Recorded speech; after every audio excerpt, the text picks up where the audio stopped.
Our guests tonight are renowned magicians, celebrated TV stars, writers, directors, producers, and authors. Their Las Vegas show at the Rio is in its 10th year and is continually named one of the best shows in Vegas. Their Showtime series, Penn and Teller Bullshit, has been nominated for 16 Emmy Awards and is the network's longest-running series.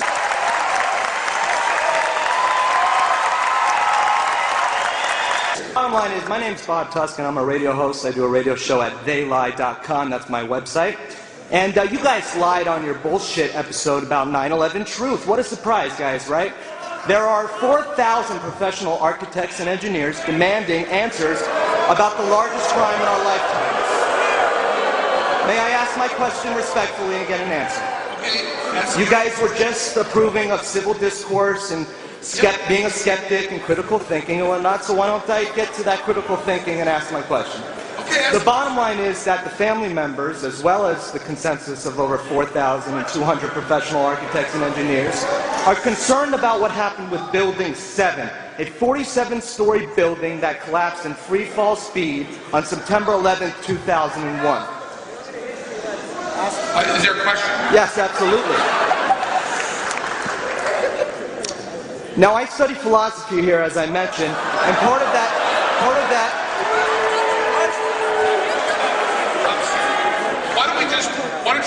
The bottom line. Why don't you say your name again? Sure. You have a website, you have a radio show. Theylie.com. I'm sure you can explain it much better there. Right. Okay, so and just do one more plug. Let me do the question, though. Let me get to the Go ahead. question. Being that you respect 9/11 so much, like you said, and you really wanted to do the show in response to September 11th and John Edwards doing a show with the dead. Not exactly what I said. Sure. The question is, are you familiar with the trivium, which is a use of critical thinking, logic, and rhetoric, and have you applied that to watching the footage of Building 7? Have you watched the footage of Building 7, and are you willing to stand up for real truth and not bullshit? No, I have not watched that footage. Thank you. Okay. I would suggest that the end of rhetorical questions. Why haven't you watched it, Penn? Why haven't you watched it? Give me a better answer than that. Come on. No. They deserved questions. I've not watched it. No. Why not?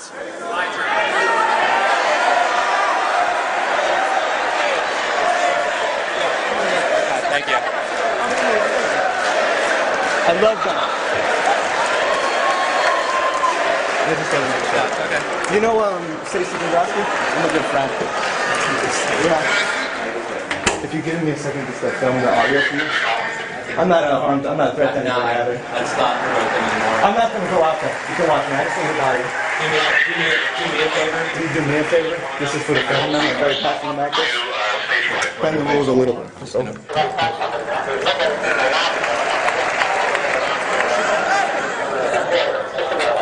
Let's go, man. That's it. It's best. You know, I was trying to ask a simple question, and they were disrespectful, obviously.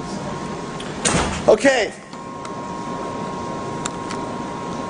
Bob Tuskin was just asked to leave, and as usual, Penn and Teller is full of bullshit. I'm glad I got to ask them some serious questions in these serious times. Reporting live, Bob Tuskin, theylie.com.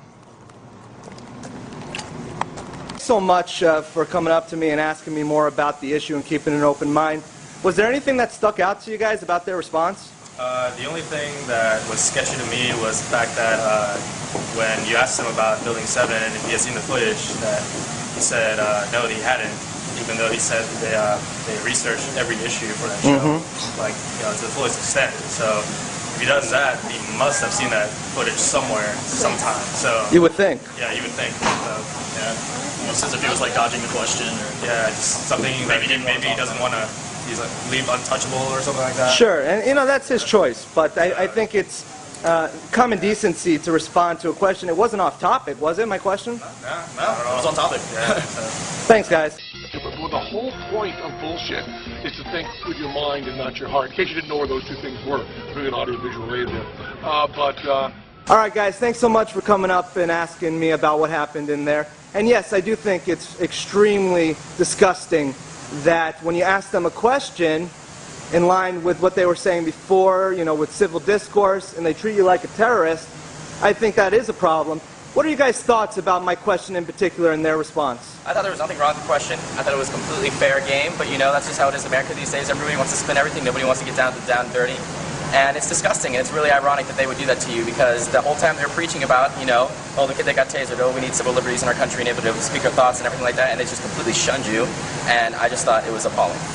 Well, thanks so much, guys. And I understand you guys have recognized this from our city commission meetings, huh? That's correct. Well, thanks so much for paying attention to what's really going on. No problem. It's a pleasure. Thanks, guys. I believe it was 10 days after 9/11 was when we were scheduled to pitch our skeptical show.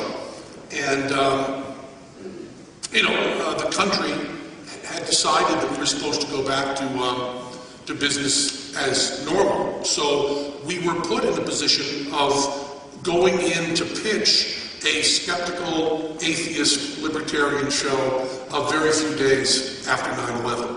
And it was a very odd experience to pitch a show that was comedy and also scoffing at that horrible time in American history.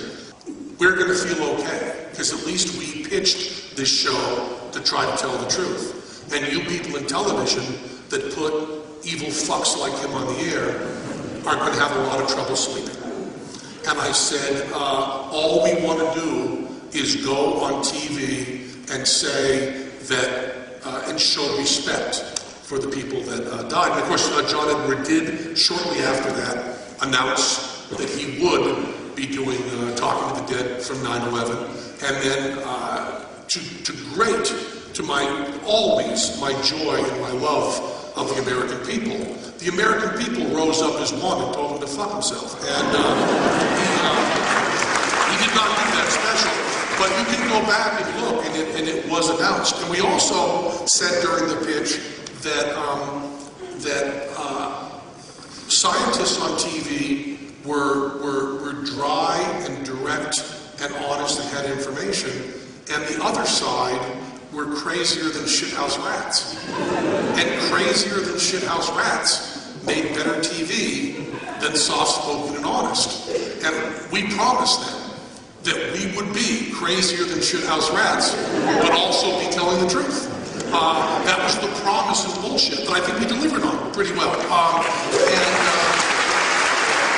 Bullshit!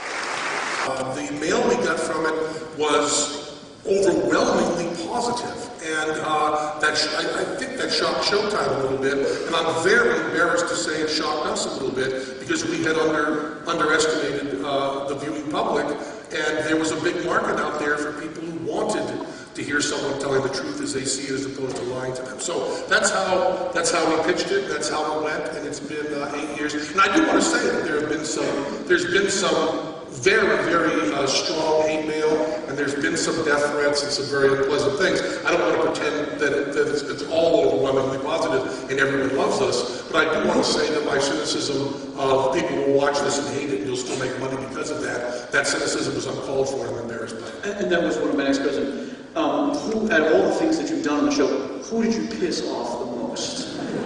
Conspiracy people, the 9/11 conspiracy people. It seems, of all the stuff we said, which included never saying Mother Teresa, but only saying motherfucking Teresa. Including pointing out bad stuff about Gandhi, including pissing all over the Bible, including all of these things. The thing that we said, that it was probably members of Al-Qaeda flying airplanes that brought about the tragedy on 9/11, got us the most crazy people. The 9/11 what's called the truthers, were actually harassed and threatened our prop guy. Our prop guy got calls at home, and a guy came into the bullshit offices and gave a hard time. And then second to the 9/11 truthers was chiropractors.